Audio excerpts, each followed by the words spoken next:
Hey, ATL, I'm Tenitra Batiste, and I hope you're still buzzing from Thursday because, hey, a win is a win. I'm Aaron Freeman, and the Falcons bring Kirk Cousins back in 2026. I'll feel bad for the team, but it will be tremendous content. I'm Jarvis Davis. We talking about running it back? I don't know about that. Rise up, A-Town. It's the Falcon Squad. Everything Atlanta Falcons every week. Breaking down all the big hits and game-changing plays from the ATL. The way only the Locked On Podcast Network can. Straight from the ATL, the Falcon Squad Show starts now. Welcome to the Falcon Squad Show, your home for the best Atlanta Falcons football talk. I'm your host, Tenitra Batiste. Alongside me are Locked On Falcons host Aaron Freeman, Locked On analyst Jarvis Davis, and Falcons senior reporter Tori McElhaney will be joining us shortly. The Squad Show is part of the Locked On Podcast Network, now the #1 sports network. So today's episode is brought to you by FanDuel. If you want to be right in the middle of the action this season, visit FanDuel.com and place your NFL live bets all season long. So what have the rookies and rookies 2.0 proven or have to prove? We'll discuss. And Kirko gives back and fans can double up today too. We'll download on that. But first, let's talk about the kind of sort of elephant in the room about Kirko. And listen to this, Jarvis. Kirk Cousins addressed 2026 in an interview with Sports Illustrated recently, where he responded to whether he wants to be a starting QB again next year. He said, quote, I think those are kind of March questions. We're in December. We just have to play our schedule here, get through this, the next 3 games, and understand that if you play football well and if you win, those kinds of conversations will take care of themselves. Now, the challenge is if you don't get the job done here and now in December, then you don't give yourself the options come this spring. My focus is on these next 3 weeks. So do you think, first off, that Cousins has made the case for the Falcons to keep him around for the start of next season in case Michael Penix Jr. can't go on opening day, or considering the Falcons could save $35 million cap space if they release him, is it more likely that Kirk is really making the case to be a starter elsewhere? Absolutely not. No, there's no way that you bring Kirk back at that number. You're talking about counting $57 million against the cap. No, I'm cool. I'm cool on that. So I know it sounds good in the ideal world, and we know that Kirk has been the consummate professional with this thing, but we also know that Kirk is a killer and he like his money, you know. So I'm sitting as we sit here currently, I know he's saying, yep, I still got a little something left in the tank and I want to test that open market. So yeah, y'all go ahead and cut me because I'm not agreeing to any trade. So you forget all about that if you're trying to get something for me. So yeah, and then that $10 million kicks in. So I'm assuming that he's going to be cut almost as immediately after the season is over with, because there's no reason for, I feel, that him playing ball, so to speak, it will happen if they were to at least consider it or broach this topic again. Yeah. And what about you, Aaron? I mean, Jarvis makes a great point about the fact that, hey, if you keep him, that's going to be a $57 million hit. You could at least save $35 million cap space if you release him. But on the same token, you don't know if for opening day in 2026, you'll have Michael Penix Jr. And this is all also kind of on the scenario that you even have the same coaching staff in place that would then want to have a Kirk Cousins back. So there's that kind of caveat too. But for you, if we just look at it from a base level, kind of assuming that there's a regime that may consider bringing Kirk Cousins back in 2026, would you think that's what they should do? Well, as someone who wants to see the Falcons succeed, that sounds like a terrible plan to me, bringing Kirk Cousins back. As someone who is a podcast, terrible quarterback plan, Aaron? No, yeah, never heard that before. I know, Jarvis. It's like we've never seen that happen before in Atlanta. But as a podcaster that enjoys having great content, oh yes, please bring back Kirk Cousins, because we are going to get tremendous content next year because there's going to be a full-blown quarterback controversy. This idea that, oh, well, Kirk Cousins, he's going to be a bridge quarterback and he'll start, 4 to 6 games, and then we'll just easily transition once Michael Penix is healthy and ready to come back, and he'll come off this AC. Like, no, of course that's not going to happen. No. Like, either Kirk Cousins is going to play well and keep the job, and Michael Penix is going to stay on the bench, or Kirk Cousins is going to play poorly, and then, like, again, the infinite permutations. Basically, with the Atlanta Falcons, whatever you think is the worst outcome that could happen will be the outcome that actually does wind up happening. And so they have to cut Kirk Cousins just to save cap space, right? You mentioned the $35 million in cap space that they would save. That would only be a post-June 1 cut. They have to make him a pre-June 1 cut to save like $22 million because they have no cap space. They're like $1 million under the salary cap as we sit here today. They're like, when you factor in rookies and fulfilling a full roster, they're like $11 million over the salary cap. They have to cut Kirk Cousins, and any notion of like, oh, well, we'll restructure and we'll bring him back to be a bridge. And it's like, well, even though we tried this strategy in 2024 and it didn't work, but this time, it's going to work this time. Like, there's no possible way that like the Falcons can go forward with this idea of like the most expensive bridge in NFL history. And they're going to keep doing that. Like, and they're going to think it's going to work out this time. Like,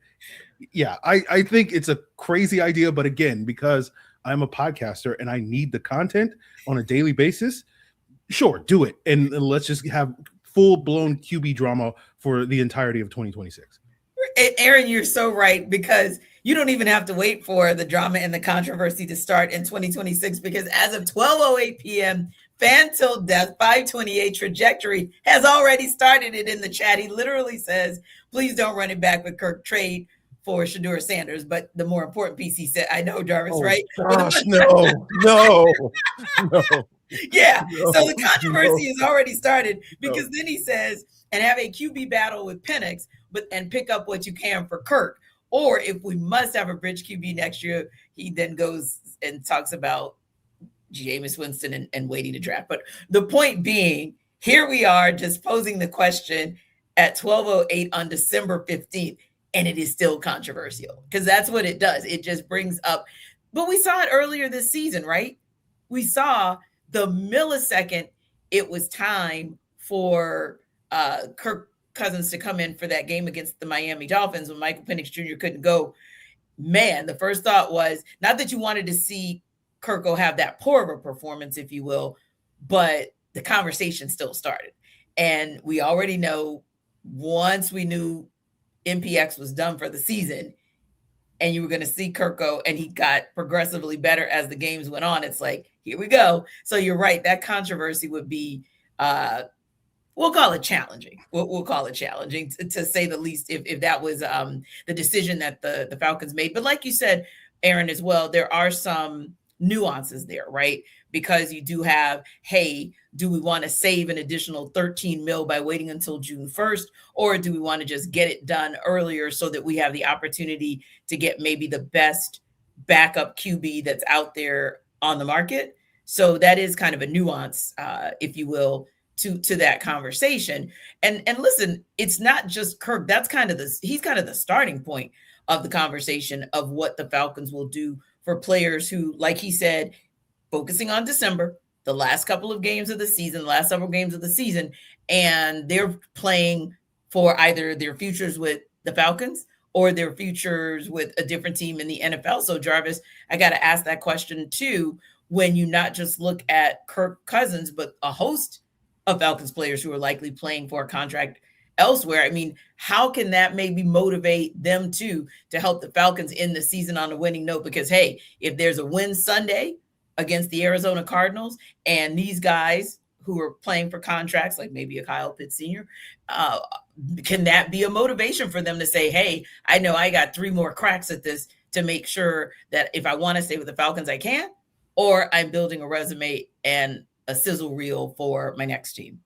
Oh, T, you just named the poster child for exactly what you just talking about. Kyle Pitts Sr., you could put him on a billboard off 75, 85 but where Turner Field used to be.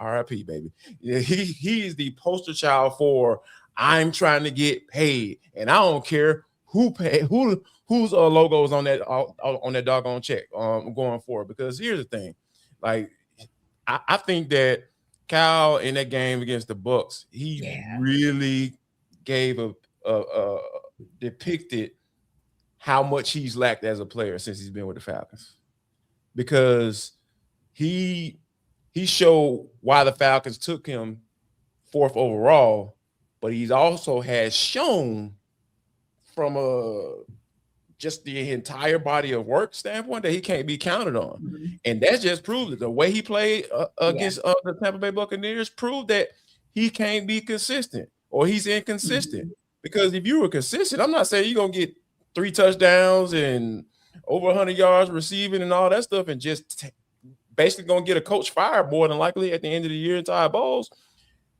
I'm not expecting that every game, but it has to be a floor. That floor is still low for him because he can totally disappear in games. So I think when you talk about guys that are playing for contracts, Kyle Pitts is right there. And I know he probably knocking on Kirkenson's door like, hey, Kirk, you know what I'm saying, we want to go over some film. Or he probably at Zach's door like, hey, Zach, can you put me in some crossing routes? You know what I'm saying? I like them crossing routes. You know what I'm saying? Like people get crossed up. I can run away from folks. So, they call them man beaters. So yeah, let's run those man beater plays. And so we can, so I can still get this money. You know what I'm saying? Because you might not be around here either. So you probably want to start doing your best job as well. So yeah, I think overall, yeah, Kyle Pitts is one of those guys that you look at and say, yeah, you're probably going to get his best effort in these last 3 games. Yeah. And Aaron, there could be a couple other players out there who are right at that moment. Arnold and Katie comes to mind, who are right there at the cusp of, hey, I've got these 3 games to either prove one of 2 things, that I'm worthy of the Falcons giving me a contract, or I am trying to create that real, I'm auditioning for those other 31. So yeah, when you look at some of the other players in addition to Kirk Cousins or even Kyle Pitts, I mean, how much motivation is it for them to help the Falcons in on a winning note? Because hey, a win in Arizona and a win against the Rams and or a win against the Saints, that's a win for them for that next contract. Yeah, I think Arnold Ebiketie is a good pull there, T, just because like you've seen, even though he's not getting the sacks that other guys are getting over the last month of the season, as far as like generating pressures, he's actually been like leading the team. And like for a certain stretch of the season, he was like top 5 in like win rate or whatever when it comes. Yeah. And that's been kind of since the trade deadline where there were some rumors about whether or not the Falcons would move him. And I think Arnold Ebiketie is one of those players that's, the minute the Falcons drafted Jalen Walker and James Pierce, he knew the writing was otherwise. I ain't getting a new contract here.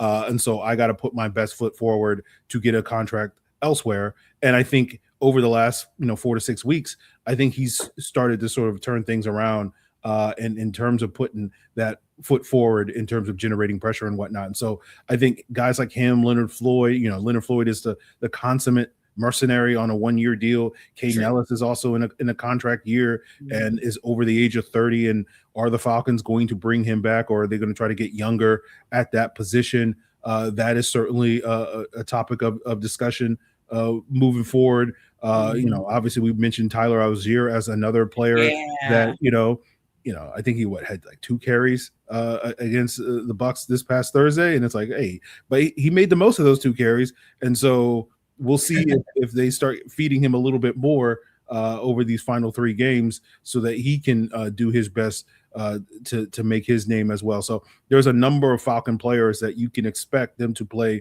really well, even if they're not necessarily locked in to maximize the Falcons' win chances. They're locked in that, hey, if I play good football, that's going to help me in the long run. And if the byproduct is, the Falcons win a couple more games to close out the season, that's a bonus at this point. Yeah. And maybe, and you make a great point, Free, maybe it's one of those situations where also we haven't talked about it. We're not necessarily going to go into it right now.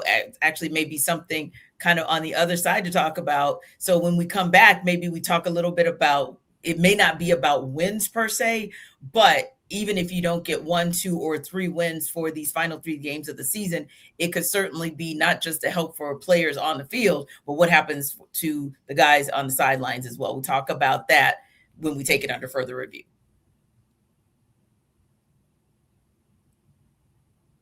This episode of our Falcon Squad show is brought to you by Aura Frames. The holidays are officially here, which means gift hunting season is on. And if you want something meaningful, personal, and guaranteed to get a reaction, Aura Frames is the gift that delivers every time. It's not just something you wrap, it's a way to share memories. Because Aura isn't your average picture frame. You can preload the frame with photos before gifting it. So when they plug it in, the memories are already there. No apps to figure out, no setup headaches, just instant smiles. Grandparents, parents, newlyweds, anyone who loves photos will be a good look for them. And endless uploads of pictures and 30-second videos through the Aura app. And you can add a personalized message right inside the frame so the gift feels thoughtful the moment it's open. So for a limited time, save on the perfect gift by visiting auraframes.com to get $35 off Aura's best-selling Carver matte frames, named #1 by Wirecutter, by using promo code LOCKEDON at checkout. Again, that's auraframes.com, promo code locked on. This deal is exclusive to listeners and frames sell out fast. So order yours now to get it in time for the holidays. Support the show by mentioning us at checkout. Terms and conditions apply.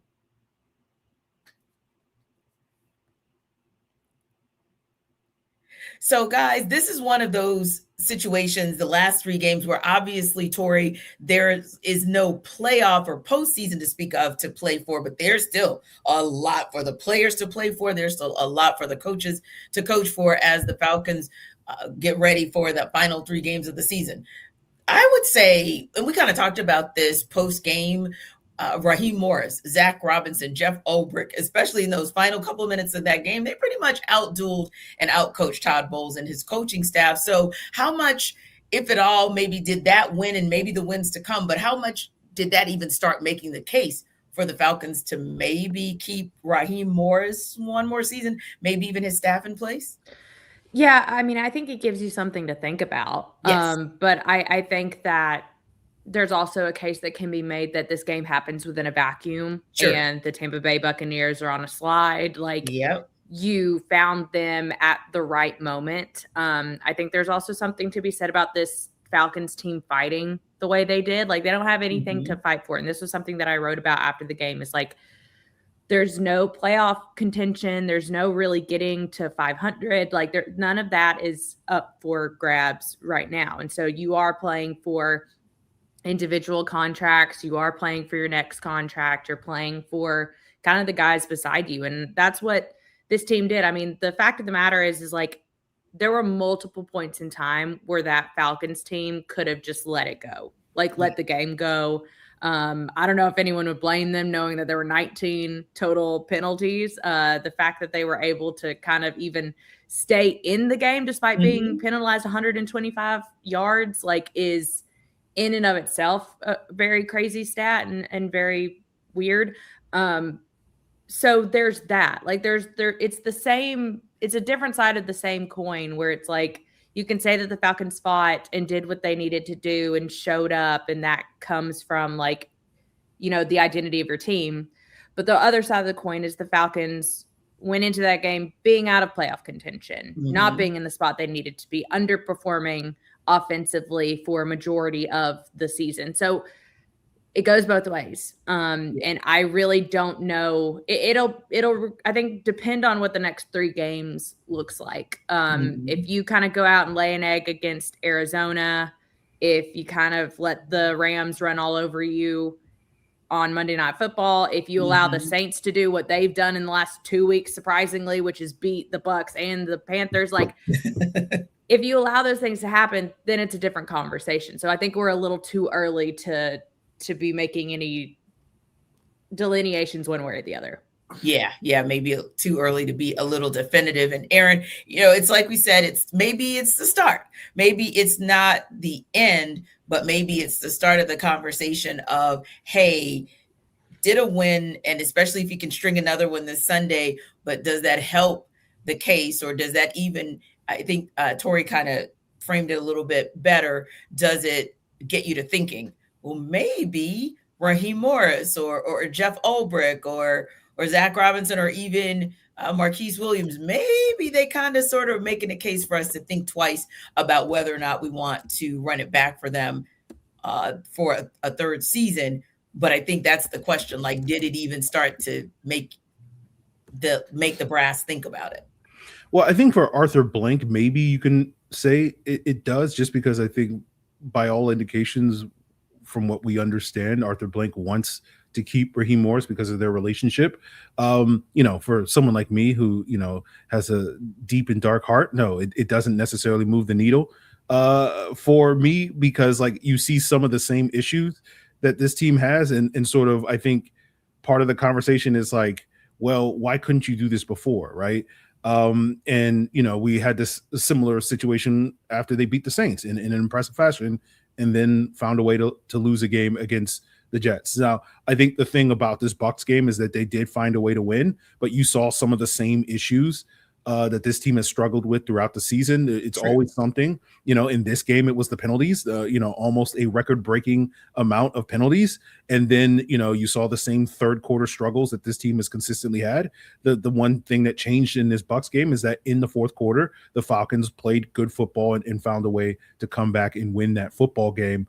But it feels like so often with this current regime where it's like this team is always putting themselves in a bad spot. And even though they found a way to win this game, like, I don't know if that's going to really should move the needle in a positive way to keep this regime. Now, as Tori said, and as you said, T, like, if you can come back in these last three games and play a much better brand of football, a cleaner brand of football, and be a lot more impressive in how you win these games, as opposed to just like, oh, well, we'll figure it out eventually. Mm-hmm. These types of wins that the Falcons have overwhelmingly had this season, I think that would do a lot more to sort of change the math when it comes to consideration for this coaching staff. But until we see that, like, I feel like this is just kind of more of the same. And it's just they happen to get a positive result this time against the Bucs, as opposed to the previous times when we have seen this team play undisciplined, play sloppy, play inconsistent, and it always results, or more often than not,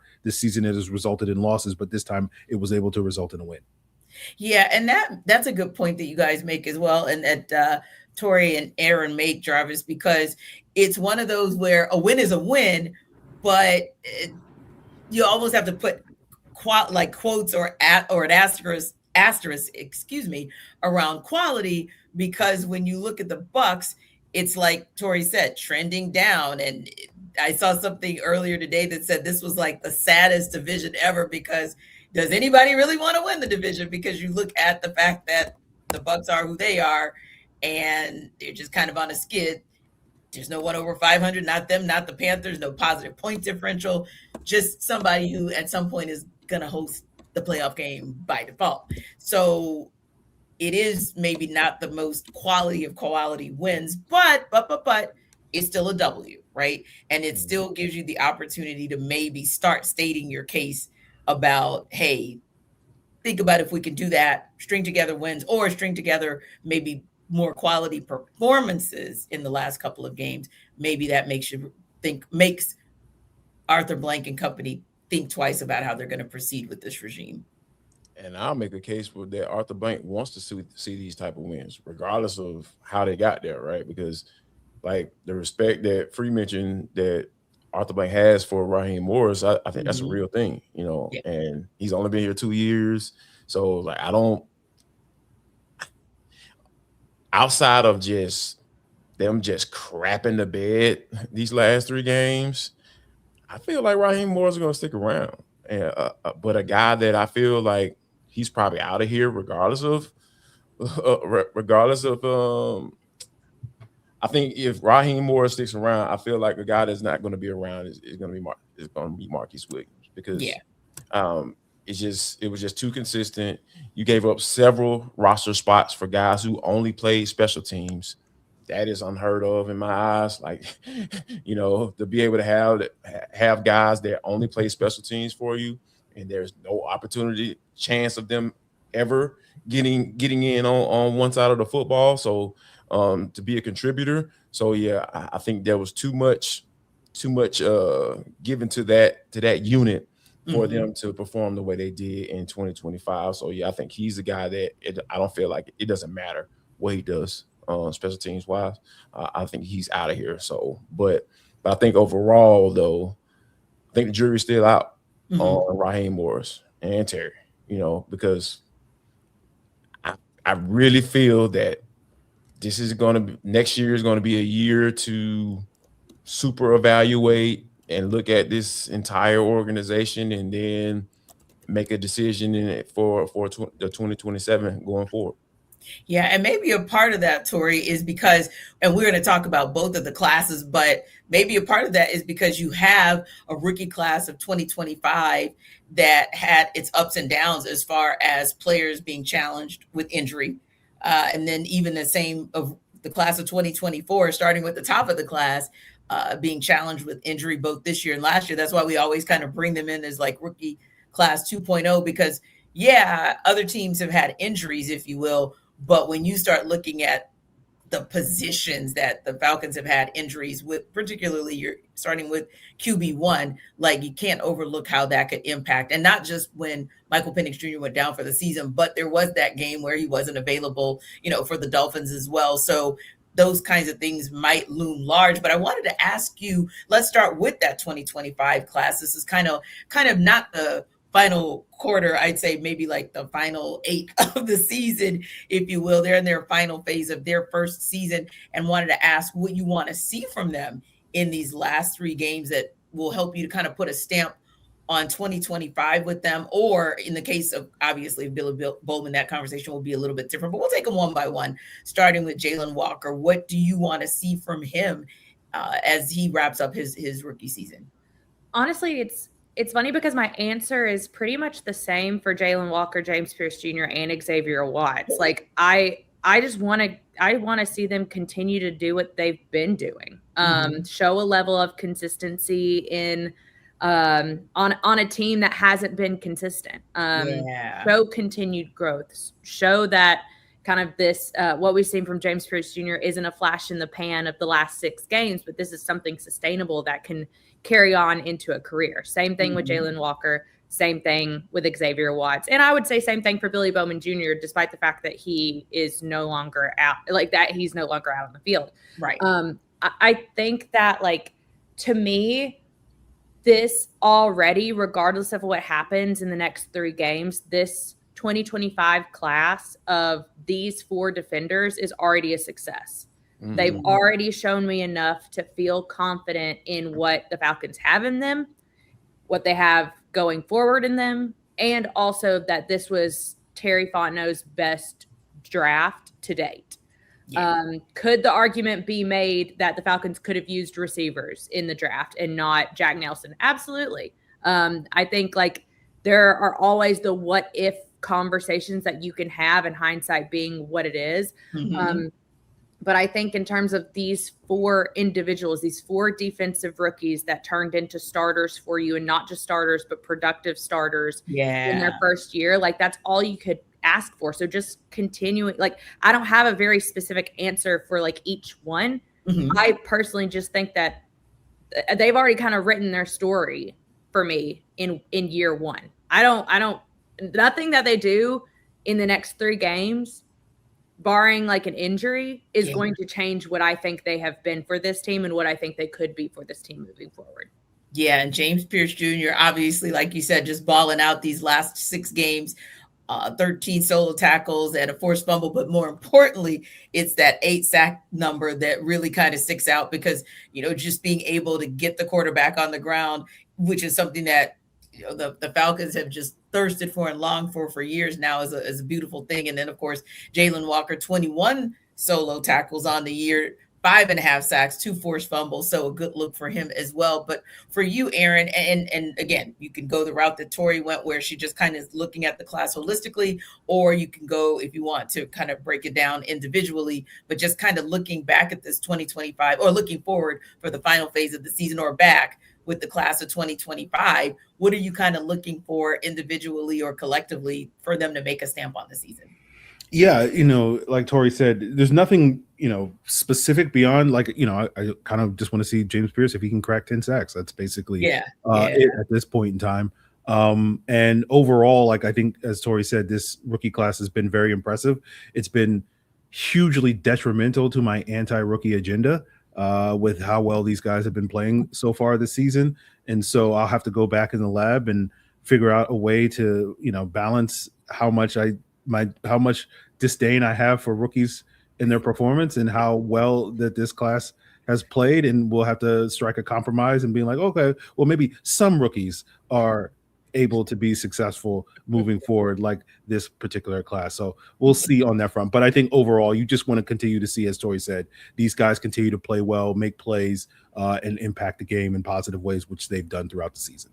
Yeah. And Jarvis, you could say the same, whether you look at the class and what it's been able to do individually or collectively. There have been some real highs with this class throughout. You look at Xavier Watts, for example, with the 48 solo tackles, the 3 picks, the passes defense, 7 on the season, and a nice look from him. And I think, like Tori mentioned as well, with Billy Bowman, obviously we saw shades of what he could be before he went down with injury, with the 15 solo tackles, the 1 forced fumble, the pick, the 2 passes defense. But when you look at this class of 2025, what do you want to see individually or collectively, your call, for the rest of the season?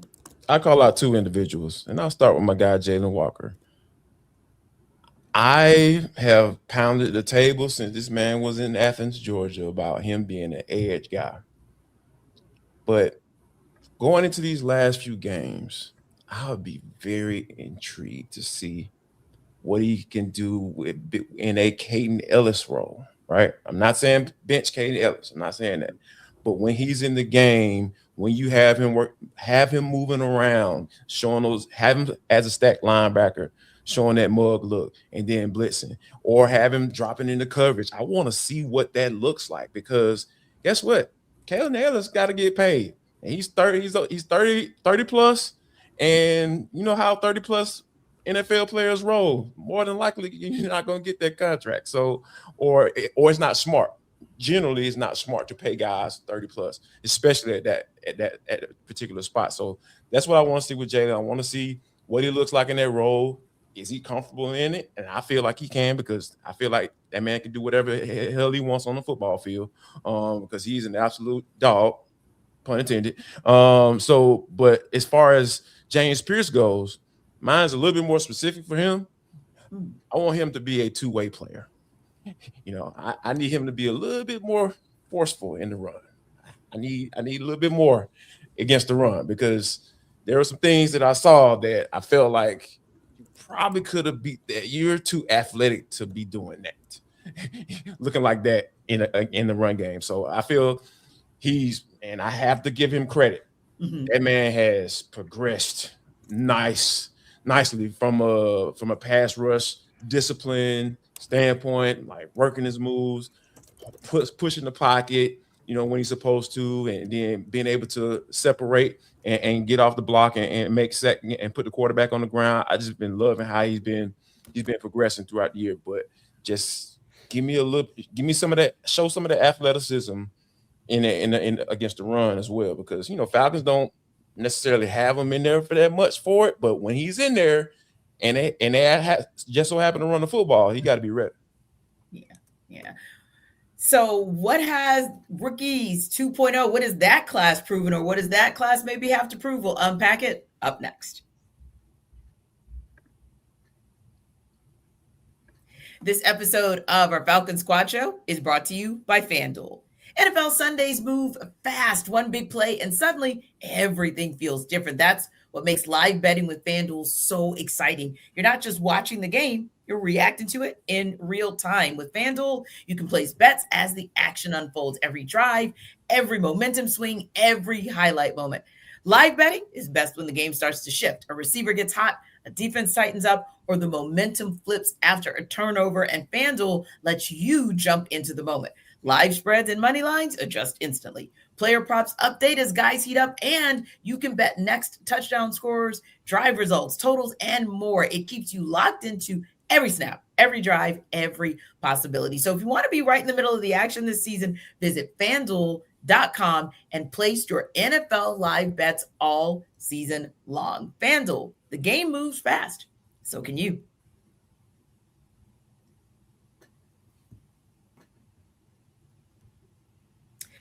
So, Aaron, we were talking a little bit about the 2025 rookie class, and I always want to go back to rookies 2.0 just because the class of 2024 kind of had a grade, I believe, for us that was incomplete just because of those injuries and kind of the up and down throughout that class. But before we talk about that and get into that, I also just want to thank you guys for making the Falcon Squad Show your first listen of the day. And thank you for making Locked On the #1 sports podcast network, where we get to talk about this kind of thing all day, every day, and kind of look back at this class of 2024, because it's on some level their de facto season. Now, Michael Penix Jr., granted, we know in his case, went down with injury, so it's always going to be kind of a what if, what could have been scenario with MPX. But let's talk Rukarora. What have you seen from him? What do you want to see the next 3 games, if you will? Or you look around and you look down that class, Braylon Trice, Brandon Dorlus. I know Jarvis loves to give us commentary on JD Bertrand, so I know he's going to have it. Casey Washington, but just that overall class, individually or collectively, what do you want to see?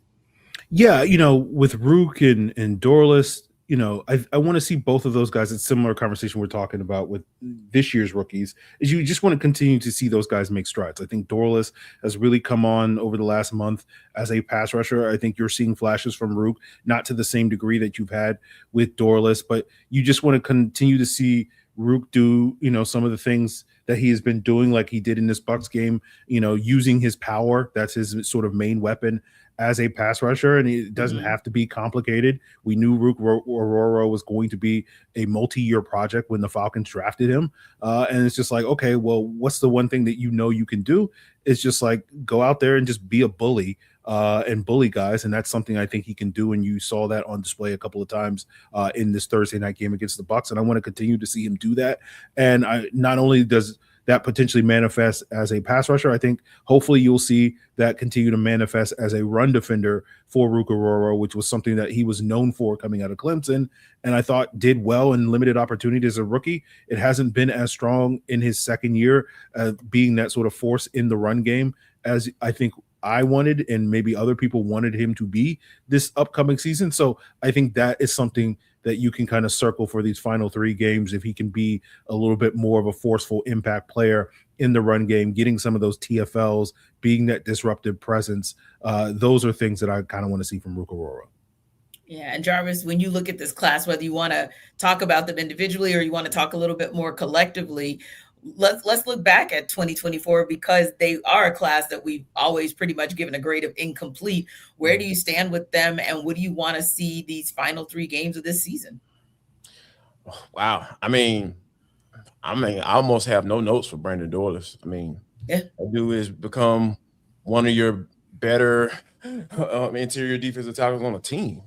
Like I didn't see that coming, right? I thought David Onyemata was going to be able to continue to give you something, not to the point when he first got here as a Falcon, as a free agent, but you will still see flashes from time to time. But I think Brandon Dorlus is the best interior defensive tackle on this team. As far as Rook goes, I want to see some better run fits, right? Specifically when he gets double teamed. I'm not saying that I want him to be, Ted Washington or Gilbert Brown or anything like that. I'm just saying I want to see him use that power with his technique, and as far as being able to split those guys and getting skinny and getting up in between those guys and breaking that joint and allowing your linebacker to still flow. Because what has happened in the past, well, in this particular season, is he's in that linebacker's lap, and the linebacker has no way go, So it's just like you just want to be able to, if you're not going to be that dominant force to split that double team and get off and make the tackle like Aaron Donald, you at least want to be able to help your teammate to say, hey, I'm going to take these 2 and I'm going to hold them up long enough for you to diagnose this play and come down here to make the tackle.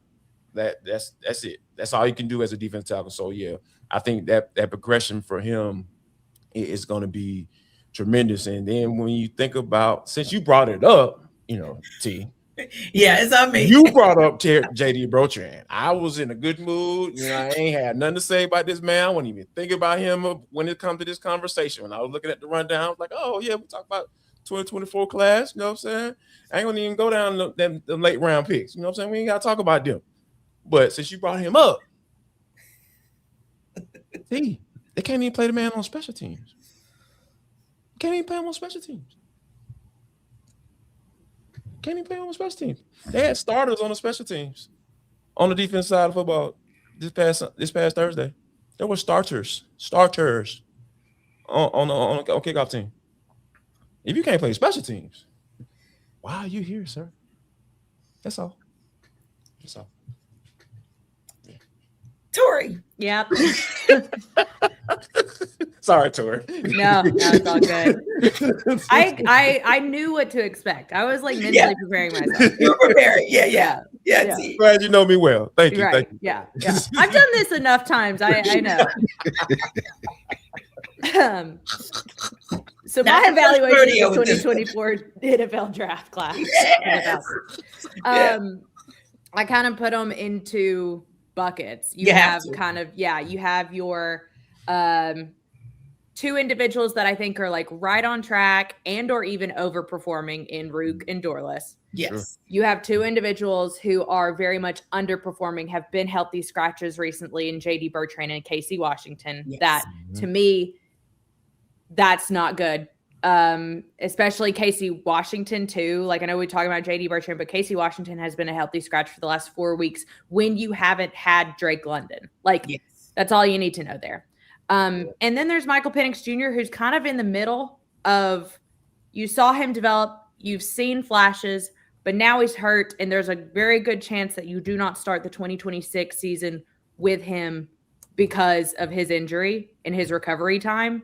Yep. And how that affects the development and steps you still need him to take when he's entering into the third year of his contract. Like that's kind of the buckets of which I feel like I fall within those individuals. What any of that means, I think it shows you kind of like who you have to move forward with. I think you can move forward with Rook and Brandon. I think that it shows you that you have growth that needs to happen with Michael Penix, but you still feel okay about what you have in him. You got to figure something out in the interim, but if you can get Michael Penix to be better within his development and producing at the clip you need him to, then okay. Like then you can kind of move him into the other bucket, but there's like a kind of TBD nature about Michael Penix still. Yeah. With JD Bertrand and Casey Washington, they're on the other side of the spectrum. And that's just kind of where things fall for me as I'm looking ahead into 2026 and who you can move forward with and help continue to build a roster around. Tori, you sound like a general manager. I love the way you put that. Like that was so much better than the way I did. I just said, cut the mother blanket. Yeah.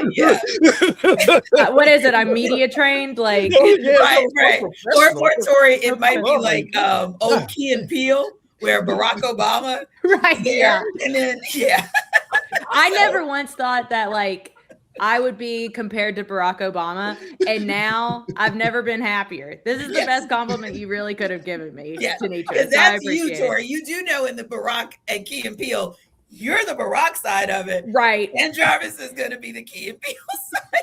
Honestly, I'm gonna get us T-shirts for Christmas that says like I'm the Barack to his Keenan, and he's the Keenan to my Barack. Yeah, I love it. Yep.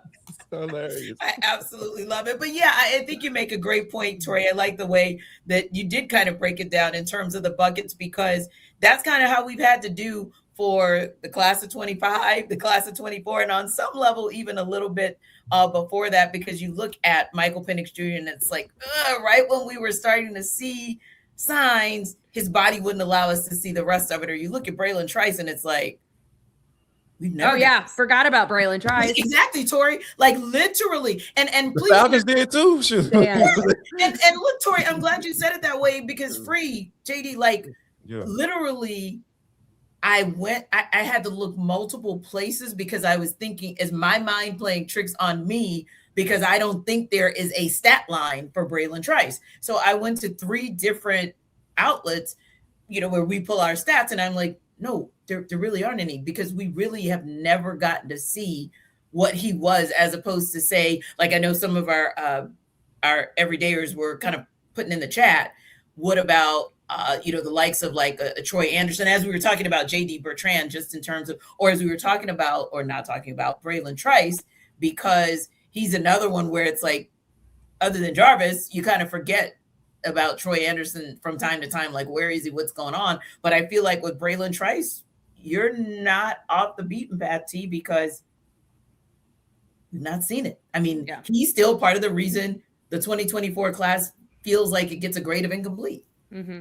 Yeah, no, that's a very fair point. I mean, the fact of the matter is like, he's in a completely different bucket all of his own. If we're putting players in buckets, like, I wouldn't put him in the bucket of JD Bertrand and Casey Washington, because that seems unfair. I wouldn't put him in the bucket of Michael Penix Jr. and kind of like developing and all this kind of stuff, because I don't know where he's at in his development. So it's hard to grade someone that the only time you've ever seen them is in training camp and preseason games. And that's it. And I don't really know what the future holds for Braylon Trice, because I remember feeling so high on him his very first training camp before that first injury, and feeling like, oh, they've got something good in him. I kind of felt that sparingly as he worked back to 100% with just this past training camp. Like, it's unfortunate. This is a part of the game, and you've seen it fully with Troy Anderson. You've seen it fully with Braylon Trice, and it's one of those things that, like, those are – we won't know what those players are or what they can be until you get any type of help from them at all. Yeah. Yeah. And that's what ArcAng 3180 said as well. He was excited about Trice, and it just sucks that we didn't have the opportunity to kind of see him, and we just don't know. I mean, remains a question mark to this day. But what doesn't remain a question mark is giving back from Kirk Cousins, and the fact that you guys can double up on something today. We'll tell you about it in the look ahead.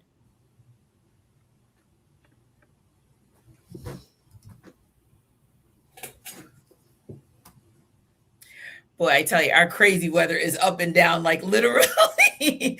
I'm like, 1 minute it's hot in this town, and 1 minute it's like freezing in this town, and you just got to never know what to do. So it's kind of like the up and down that we talk about for the class of 2024, but some good things coming out of Flowery Branch, or really coming out of the city and for the city. Kirk Cousins showing love with a partnership with Mercedes-Benz. The Mercedes-Benz announced Thursday it's donating 12 e-Sprinter vans as part of a campaign called Holidays with Love. He's one of the ambassadors who's donating his e-Sprinter to the City of Refuge. And if you know anything about the City of Refuge, it's couple blocks from the Benz. They focus on health and wellness, housing, job training, youth development.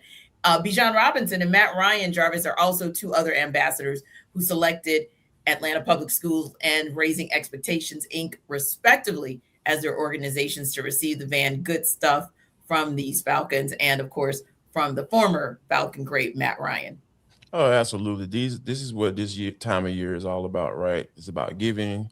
Not only just funds, time too. Time is just as valuable in my book. So when we think about that area, Atlanta Public Schools, as a Atlanta Public School alum myself, I understand. Hey, we need that time. Like, we want to be able to see that. So for those guys to take time out to donate, and and donate their time as well, I feel like this is what it's all about. And those guys, especially Matt. Like, I miss Matt. Can we talk about that? Like, I just miss too. I miss Deuce.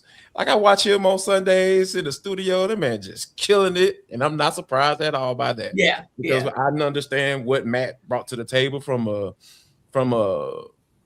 because he didn't have the super talent, right? The big arm and all this stuff. So guys like that, they have to figure out a way to get an edge. And I feel like him being a student of the game and putting the time and the work and all that stuff is what brought himself up to the level that he played at when he was wearing his uniform. So I've been missing Matt. Like, I miss Matt. Well, Tori, that was always my tagline on his way out of Atlanta. you guys keep maligning Matt, but Matty Ice, you're going to miss him when he's gone. But I'm so glad to see him still continuing to have a presence and a partnership with the Falcons organization and with the city of Atlanta, with what he's doing in working with the eSprinter van program and donating his to Raising Expectations, and also with Bijan Robinson donating his to APS, and of course with Kirk Cousins choosing City of Refuge. Yeah, I think that, I mean, just to the conversation of Matt Ryan, like he continues to make like Atlanta proud. And I think he continues to be somebody that, you know, it really is true. The grass isn't always greener on the other side. Yeah. And I remember saying kind of like in the moment of the last couple of years of the Matt Ryan era, it's like, I don't think people know how good they have it with him. And, you know, sometimes you only learn that going through kind of what the Falcons have gone through in the last, 3 seasons. But, you know, it's nice to see kind of like his legacy continue in Atlanta, because I think he could have been angry, like he could have just kind of like washed his hands and moved on. But that's not who Matt Ryan is. Atlanta is home for Matt Ryan. And it's, talking about like other players, like, Grady Jarrett still has an impact in the city of Atlanta. Like you don't have to go very far to like look at or talk to like AJ Terrell winning Walter Payton Man of the Year nomination to see that like Grady Jarrett's impact of being an Atlanta guy truly influenced AJ Terrell. That's one of the first things he said after he won the club nomination for the Walter Payton Man of the Year. Yes. Bijan Robinson continues to be just the incredible human that Bijan Robinson is. Like, just point blank period. And I think like all of this is really good just to see for me personally too, that like as bad as things have been on the field and how tough of a season this has been, even for like me personally having to kind of have one foot in one door and one foot in another, like it's nice to have these reminders that at the end of the day, like football is entertainment. It's for fun. It's not life. Like my life is not Atlanta Falcons football. Like it is, my life is mine, and I'm proud to like work for and work with these individuals who make impacts in the community that these guys do. Yeah, and it's something that we've seen from them consistently, but it's nice to see it in Atlanta. And yeah, low key, we hear the term now probably thrown around more than ever in the last year or two. I feel like I've heard elite processor, but I feel like he was that. Like Matt Ryan was head in the game like no other. I think the way you called it out, Jarvis, student of the game. I love him in studio. I love him in the booth. I think that it was a natural progression for him to do that. And again, he could be anywhere. Like he could have decided to make his final destination anywhere and impact any community. But Matt Ryan, as the former Falcon, if you will, Bijan, of course, and Kirk as the current Falcons, but for Matt Ryan to still say, hey, this is the community I want to live in and impact, is pretty darn impressive, all things considered. Yes. And you're watching Phillip Rivers come back at age 44, and you're like, hey, Falcons, look at you stirring the pot. Quarterback, Matt, Matt was asked about that this week. That would be so Falcony. The Falcons signed Matt Ryan to come back to play a couple games until doggone Michael Penix gets health. I mean, give him a whole offseason. Give him a whole offseason. Exactly. Look at what Phillip Rivers did with like virtually no. Oh, wait a minute, and don't forget, Joe Flacco is about 77 too, and Joe Flacco did his thing for a minute. Let's be real. God. So I mean, Aaron, you're not off the beaten path of possibilities. Yeah. I mean, what do they say? 30 is the new 20 and 40 is the new 30. And,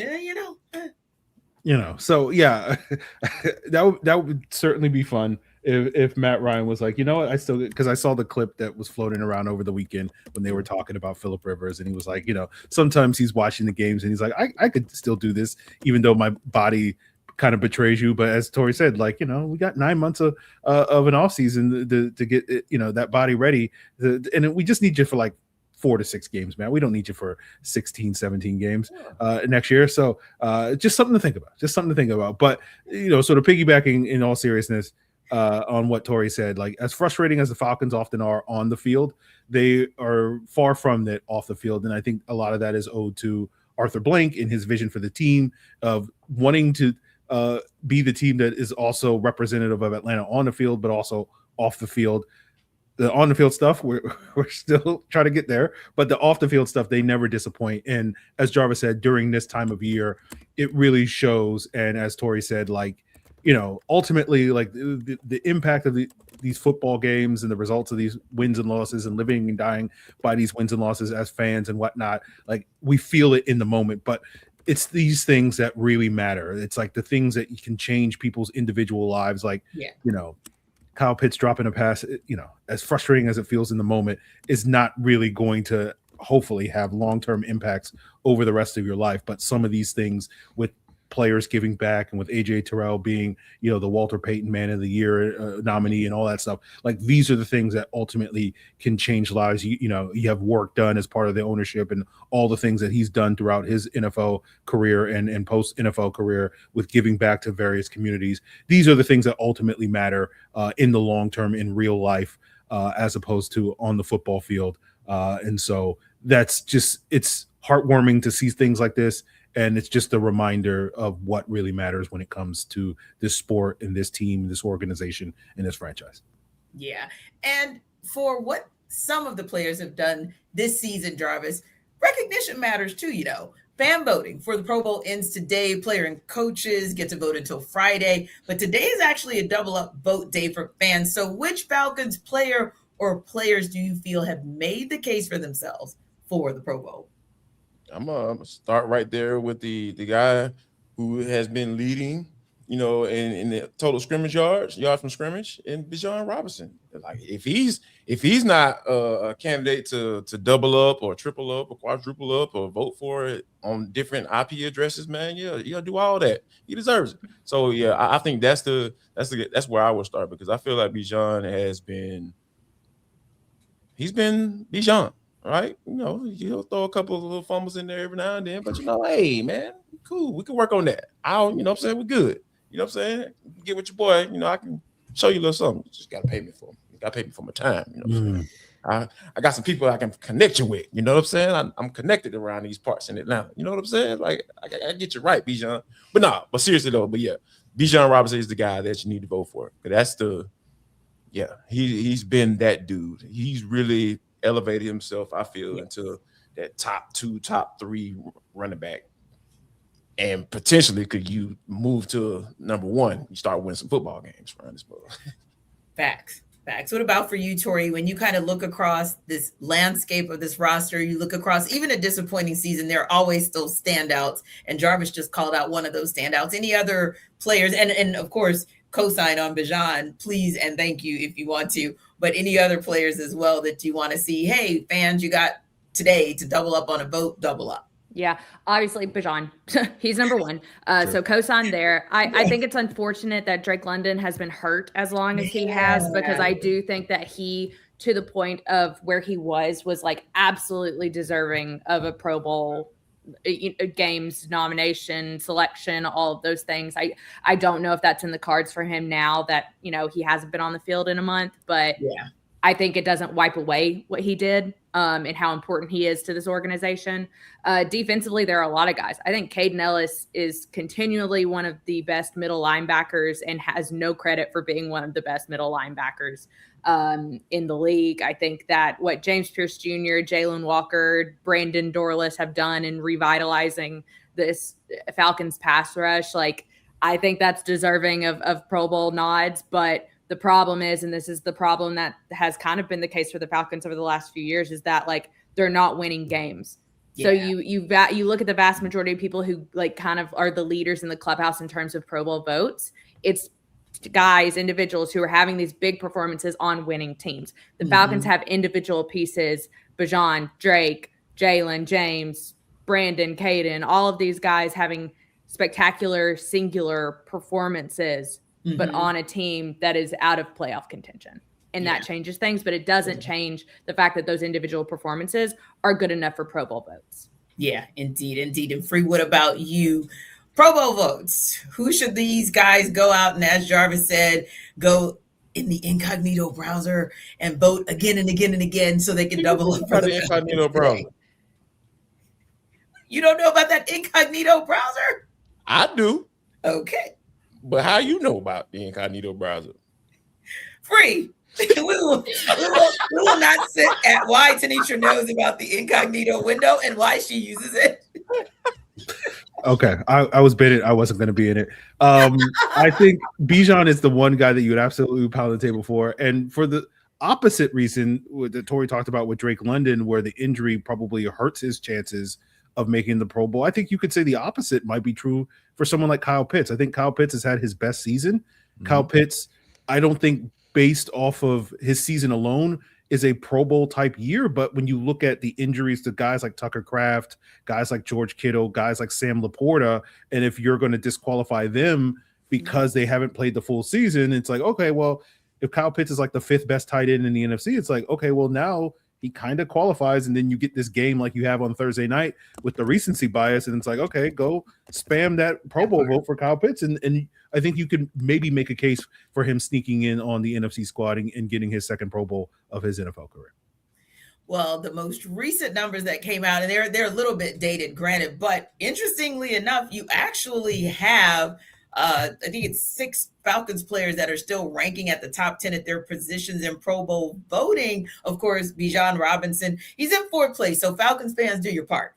Drake London, Tori, believe it or not, was in 7th place as of like a week ago. So the numbers, the updated numbers haven't come out just yet. Brandon Dorlus at defensive tackle in 7th place as well. Kate Nellis, 9th place at linebacker. Xavier Watts, 5th at safety, and Bradley Pinion, 3rd.